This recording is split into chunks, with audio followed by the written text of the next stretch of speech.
This is Ag Matters PM from the Iowa Agribusiness Radio Network, brought to you by the Iowa Soybean Association, your daily recap of the information that affects Iowa's farmers, producers, and consumers, right here in the heart of the heartland. With reports from our award-winning broadcast team of Dustin Hoffman, Riley Smith, and Mark Magnuson. Now, from the IARN studios in Des Moines, here's Riley Smith. Good day and welcome to Ag Matters PM on the Iowa Agribusiness Radio Network. I'm Riley Smith. Today is Thursday, September 26th of 2024, and we are so glad you can join us for today's show. In today's episode, I talk with Chelsea Ferry. She's a Field Crops and Viability Coordinator with the Practical Farmers of Iowa, and we discussed their N-Rate Risk Protection Program and the benefits that offers for farmers. We will also have a video report from U.S. Meat Export Federation President and CEO Dan Halstrom as he discusses the latest news from Colombia and how they are allowing fully red meat exports from the U.S. again. But before we get into any of that, let's hear a word from our sponsor, the Iowa Soybean Association and the Soy Checkoff. Iowa Soybean Association is driven to deliver for Iowa's 40,000 soybean farmers. We're proud to provide objective agronomic research, a helping hand with soil and water stewardship, and timely industry news powered by the Soybean Checkoff. Learn more at iasoybeans.com. Welcome back to Ag Matters PM on the Iowa Agribusiness Radio Network. I'm Riley Smith. Starting off today, I talk with Chelsea Ferry, Field Crops and Viability Coordinator with the Practical Farmers of Iowa. And we are discussing the N-Rate Risk Protection Program, the benefits that are offered for farmers, as well as how they can get involved. All right, we are here with Chelsea Ferry. She's Field Crops and Viability Coordinator with the Practical Farmers of Iowa. And today we are talking about the N-Rate Risk Program. Chelsea, thank you so much for being on today. Please tell us a little bit about the program and what farmers hope to get from it. Yeah, so the N-Rate Risk Protection Program is aimed at reducing that, potential revenue risk when making cuts in your nitrogen application. So it's a way to help safeguard kind of testing out maybe a more economical and ecological rate for your fields. So it's a little bit different than our cost share. It works that you enroll, we kind of go through what a reduction would be. And then as you go apply the nitrogen through the plan, and then come fall time, you'll harvest. And if you see a yield loss from that lower nitrogen rate, that's below 95% of your 10-year average, PFI pays out $35 per acre to help kind of cover some of that loss of revenue. And then, of course, when it comes to applying nitrogen, from a farmer's standpoint, they're wanting to minimize those inputs as much as possible for those input costs. But obviously, like you mentioned as well, there's an ecological side to it of using less nitrogen. Yeah, definitely. Especially as in the Des Moines area, we're very familiar with that lawsuit that happened a couple years ago. But there's potential of excess nitrogen to flush through our system and contaminate our waterways. And it also, just nitrogen, synthetic nitrogen, takes a lot of energy to produce. So we want to use it as efficiently as we can. So then, looking at this program so far in the years that it's been available, what feedback have you got from farmers of maybe the things they enjoy most about the program? Yeah, we've been offering this program for about 2 years now to the public. This will mark our third year. And some of the feedback we've gotten is just allowing people to really evaluate what is the best rate for their own specific fields.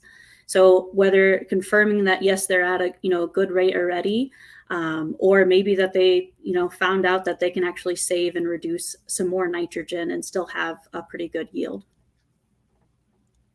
So then looking at, we also recently talked about the cover crop cost share program. And part of that, one of the benefits there is that you have access to the PFI network of farmers to be able to talk with them and kind of work things out there. Is it pretty similar here where you're able to have that availability to network with other PFI farmers and find out maybe collaborative plans that would work together? Yeah, definitely. This program, I should say, has no cost. It's a free program.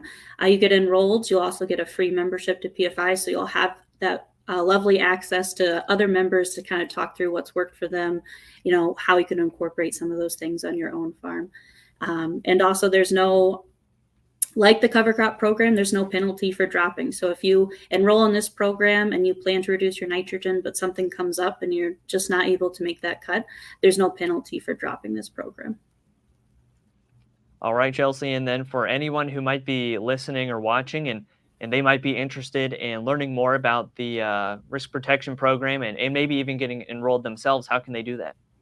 Yeah, the first step is just go onto our website under our programs, under our cost share programs. There's the in-rate risk protection program, and you can fill out an application there. Or if you just want to learn more information, you just put in your contact information, and one of our staff will reach out to you. All right, Chelsea, thanks again for your time today, and good luck as you guys hopefully get plenty of more farmers enrolled in the N-rate risk protection program. Thank you for having me. Thanks again to Chelsea Ferry, Field Crops Viability Coordinator with the Practical Farmers of Iowa, for joining us. You can click right about here to see that video on our YouTube channel.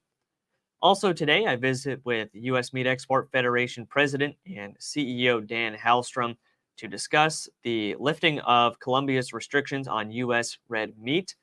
First off, Halstrom provided some background on what those restrictions were like for U.S. red meat exports.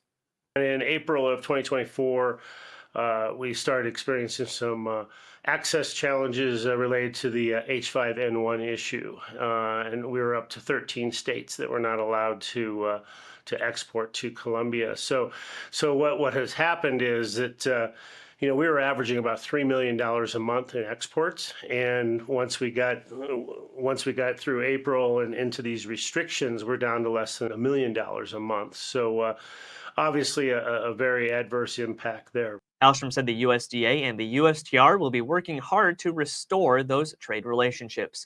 Needless to say, we're extremely happy and appreciative to USDA and USTR for their efforts to regain access for U.S. beef into Colombia.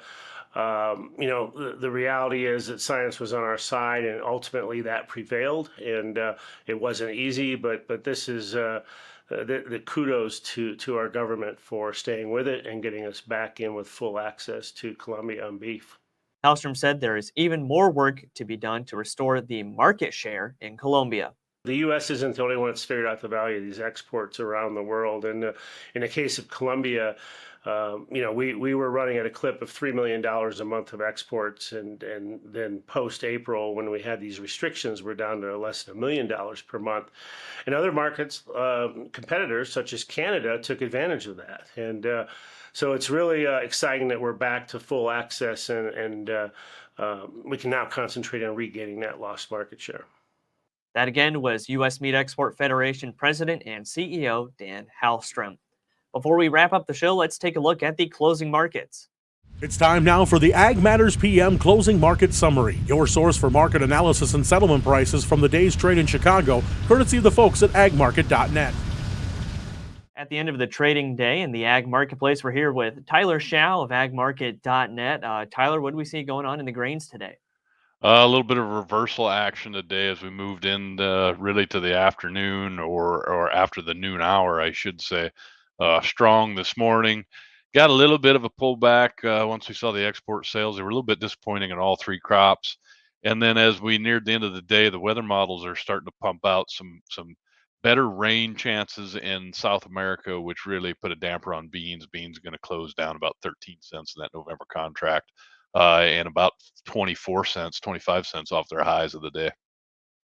So if that rain materializes down in Brazil, you mentioned we have that price discount from the U.S. to Brazil right now. If that rain happens, how do we think that'll happen for the discount? What will the impact be?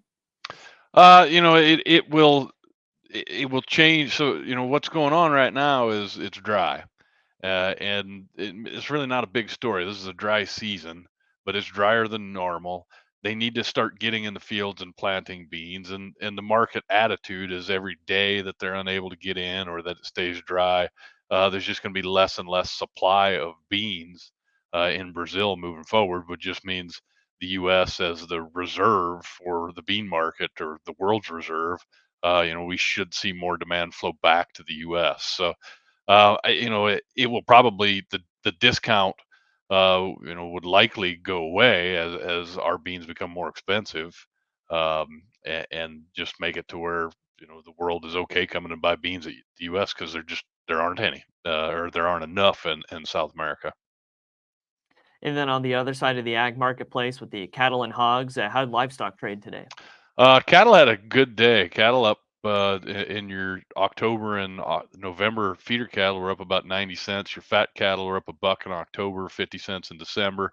Hogs have a pigs report coming out this afternoon after the market close. They were down slightly, probably some selling of some positions or squaring up positions ahead of that hogs and pigs report. So, Tyler, when it comes to the demand picture at this time of year for the cattle and hogs, what are we expecting to see, especially now we're pretty far past Labor Day? Yeah, grilling season has come and or come and gone, I should say. And now we start to get into more demand for different types of cuts as we move into the fall and the winter. You start to see demand for roast and the beef markets and more hams and the pork market. The general thought is as we move into this season, demand starts to drop though. Although I will say on the beef side, we've just seen incredible demand for hamburger, and that could be a function of the other cuts of meat are just really expensive, coupled with some economic issues going on out there, and so people are first stage as well. Let's cut out the ribeyes and the New York strips, and let's buy a cheeseburger instead. And so we are seeing robust demand for hamburger across the marketplace. But overall demand for those proteins, seasonally are going to drop in this time frame. All right, Tyler, lots of great information today. For those of our listeners and viewers who would like to get in touch and learn more from the folks at agmarket.net, how can they do that? Look us up online, agmarket.net, or you can call our toll-free number 844-424-6758. All right, great analysis as always, and we look forward to speaking with you again soon. You bet. Take care, guys. That again was Tyler Schau of agmarket.net. We'll take a look at how the numbers close through the market window at iowaagnet.com. December corn down 2 even at 4.13 and a quarter. November soybeans down 12 and a quarter at 10.41 even. October soybean meal down 1.90 at 3.24.20. Soybean oil down $1.46 at 42.92. Chicago wheat down 5 even at 5.84 and a quarter. Kansas City hard red wheat down 2 even at 5.79 even. Minneapolis spring wheat down 2 even as well at 6.15 even. December oats up 8 3/4 at 3.80 even. On the Merc, October live cattle up $1.05 at 184.10. October feeder cattle up 90 at 246.92. October lean hogs down 45 cents at 82.02. October pork cutout went unchanged at 91.67, and Class 3 milk down 14 cents at 23.31. And that's been a check of the markets here on Ag Matters PM. That also brings us to the end of today's episode. You can find all of our content on our website at iowaagnet.com. Also follow us on social media at Facebook, X, LinkedIn, and TikTok, and find our video content as well as previous episodes of AM PM on our YouTube channel. Make sure you subscribe and hit the notification bell to see when those videos go live. Don't forget as well our free morning, midday, and closing market podcasts, as well as the Iowa Ag Matters podcast and Pods of Potential, which just today released its 12th episode. You can find all of those podcasts on your favorite podcasting service, Apple, Amazon, Spotify, or Podbean. From the Iowa Agribusiness Radio Network studios in Des Moines, I'm Riley Smith. On behalf of Dustin Huffman, Mark Magnuson, and Andy Peterson, we thank you for watching. This has been Ag Matters PM.